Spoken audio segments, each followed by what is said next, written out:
So we're going to meet Sagar after a long time. It's, I think, one of these places, I think it's got to be this. Let's just see.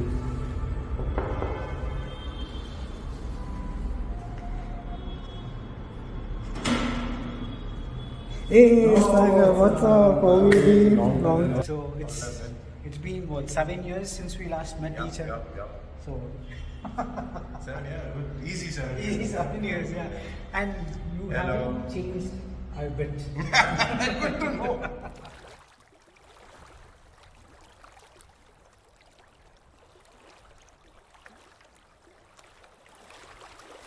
Hi Sagar, thanks for having us. It's been a pleasure, and I see that you've actually got a very beautiful setup. Though it's a small tank, I mean, you've set it up very beautifully. So could you actually tell us about the tank a little? How it actually started off, and what made you go with something like this, especially with all the aquascaping and everything in such a small place? See, I actually wanted a very small bowl with just a single goldfish for my daughter. This all started off because my daughter was extremely bored at home, and I thought, having some, pets or fish around would be good. So I thought, let's start off with fish and just probably, something that, I don't spend a lot of time on and which does not require a lot of maintenance. So I thought just probably, for starters, one bowl and goldfish, and she'll be happy with the fish. And that's how the journey started. And then the shopkeeper said, no, why don't you go with a Betta Tank? These small tanks where they have fighters and all. I said, no, I don't want fighters or bettas anymore. We don't want that. Maybe something which is similar to a bowl, a nice small little tank that should be, very less on maintenance, not me spending a lot of time on it, because I know I am lethargic. I have too much of my work on my plate as it is. Got it. I cannot spend a lot of time maintaining, tanks and all. Though, I'd love to have a big tank, an extremely planted tank. I am too much towards planted aquariums. I love them. So, I mean, given all the cost involved and the time involved in taking care, I thought, okay, let's just start off with a small thing. He showed me a probable 1 feet, whatever tank this is, 1 foot tank. Okay, so Sagar, tell us about the tank. You mentioned, was it upsold to you or how was it? No, see, the initial idea was to buy a bowl itself. But then, once they were talking about Betta tanks and everything, I thought, I'll go with something small, a small looking tank, which would be easier, to maintain and, looking good also, along with fishes. So I just chose something small in their store and I picked it up. It wasn't actually upsold. Yeah, they were trying to sell something else. But then, yeah, something that is within my reach and something that I could afford in terms of time and effort also. Got it. Beginners especially, when they kind of want to get into the hobby of keeping fish, the first thing what comes to their mind or what they've been told to buy is a Betta tank. Right? It's easy maintenance and stuff like that. So when I actually saw this, I was pretty impressed because the amount of effort and time that has actually gone into such a small tank to make it so beautiful was pretty impressive. And especially, what would be the budget for something like this, Sagar? Okay, so see, the budget actually overshot what I had in mind. Initially, to be very honest, I just went with a 500 rupee budget. So I knew that I wanted to wrap it up within $1,000 or something. I did not want to spend more because this is not something that I really wanted. It was just something good to have, not definitely wanted to have kinds. So now this is definitely not within that budget. It is short up exactly a couple of times more. So when I bought the tank, it was just a tank and maybe half a dozen of the neon tetras and a couple of glowfish, a couple of endlers and stuff. Okay. This was all it had, and I initially started off with white sand. So you know how it is. When I started, I picked the tank, then I picked the fish. I very well knew I wanted the tetras only. Okay. Because I always had this affinity and liking towards the tetras. The neon tetras and the cardinals especially. I love the colors, and so I said, okay, fine. So we spent a good little amount on the fish also. And I got it. And it did not end there. Then fish is there. Then I'm looking around, and I find different kind of sand and gravel and rocks and that and this. I was like, okay, I might as well bought the tank. I bought the fish. Now what? Okay, buy the sand also. How much could it cost? So they said somewhere in the tune of 60 to 80 rupees per kilo and all that. Okay. So I said, okay, let's pick white ones. See, I am absolutely new to this hobby. Got it. So how did the substrate change from white to black though? Nice question. So when I had the white sand, since I had this affinity for planter tanks also, the first plants that came inside my aquarium were plastic plants. Okay. I think everyone's plastic in the face. So the plastic plant, I actually went searching a lot to get the right plastic plant. And I'm telling you, so the least place you would expect to find that, I found it there. But this dude had some inexpensive plastic plants and stuff, artificial plants. Yeah. So each came at around 15 or 20 bucks. I said, wow, you made my day. I picked like 5 or 10 of those and I planted them. I'll show you a picture of that also, the white sand. So white sand with colorful plants and the tetras. Yeah. So everything is there. A day passes by and I'm like, why is my tank looking so, empty? There is fish, there is sand, there are plants, but still it feels empty. What next? It's still missing something. Starts. Got it. So that itch started, got a couple of rocks, placed them. And then the month goes by, actually. I still have the itch. The month still went by. I somehow successfully finished the month. And then again, slowly it starts. The next month comes in, salary is flowing, and I'm like, okay, what are we going to do next?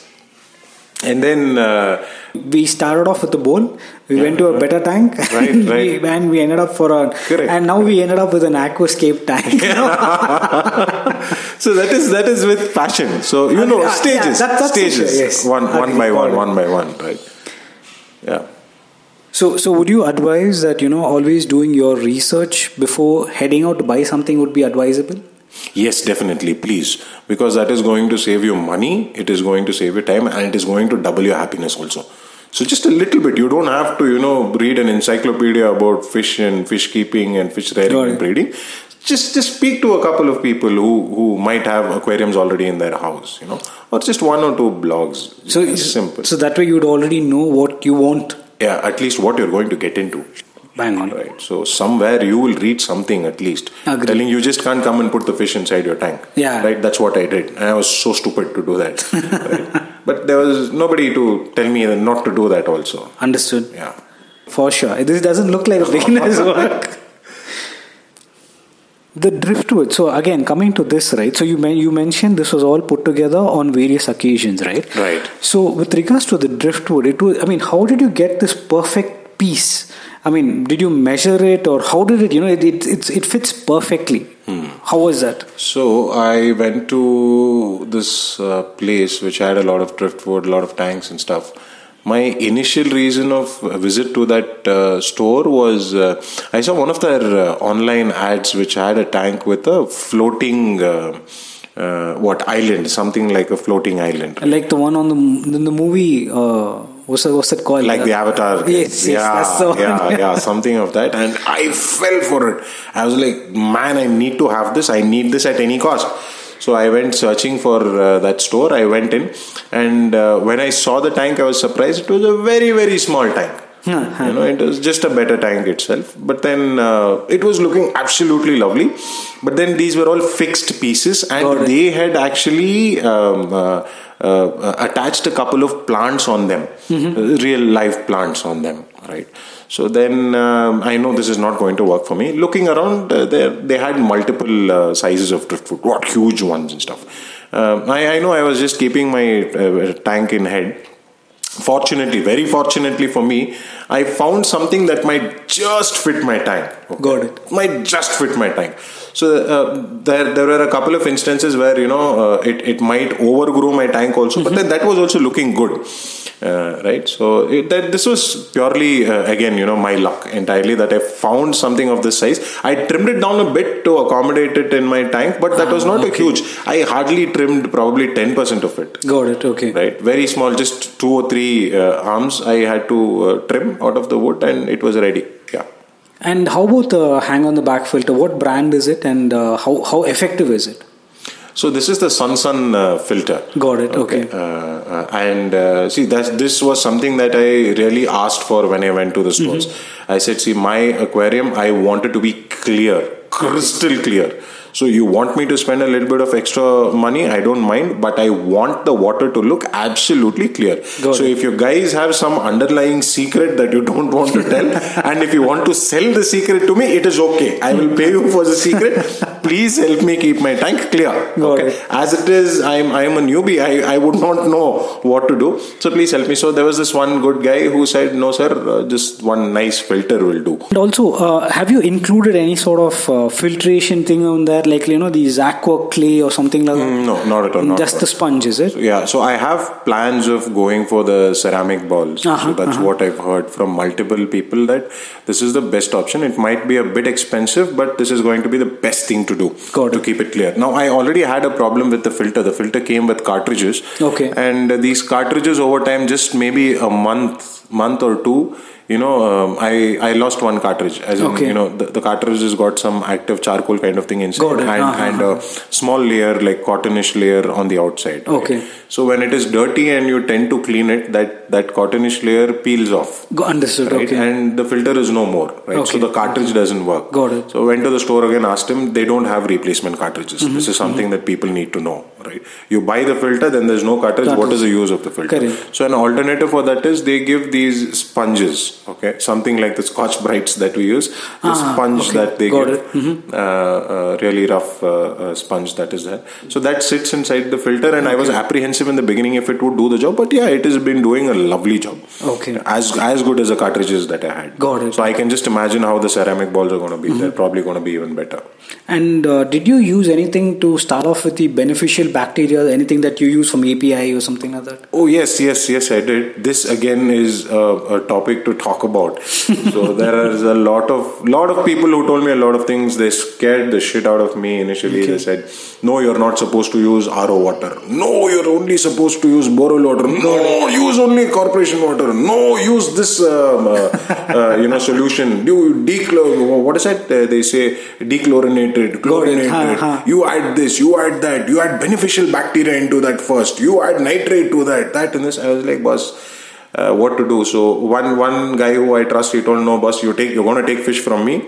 I will tell you, please use RO. My fishes, I use RO. I don't know about others. You're taking the fish from me. So if you want the fish to survive, please keep them in RO water. Do you have a problem with RO? I said, no, I don't mind. My government is, giving me RO water for 5 rupees, 20 liters for $5. So it shouldn't be a problem. I use RO water for it. It's okay. So RO water for the fish, and initially he gave me some beneficial bacteria. He said add a couple of drops inside. I added that just for around 2 or 3 times. Sometimes the water used to become white and fuzzy, but then it used to go off on its own. Then I realized that I added too much of the bacteria inside. And post that, I stopped using that also, and it is fine. Probably the tank is matured now, and it is good enough. I'm not adding anything else. I don't add absolutely anything to my tank. Got it. Perfect.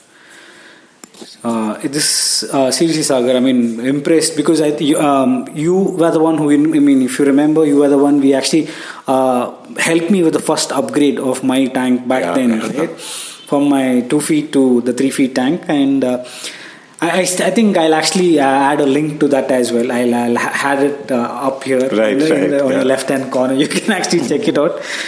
And so thank you, Sagar. Thank you for actually having us. It was a splendid tank to look at.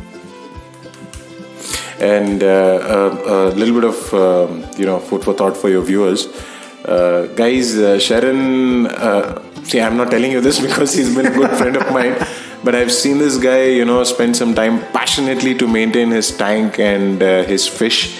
Really knowledgeable guy.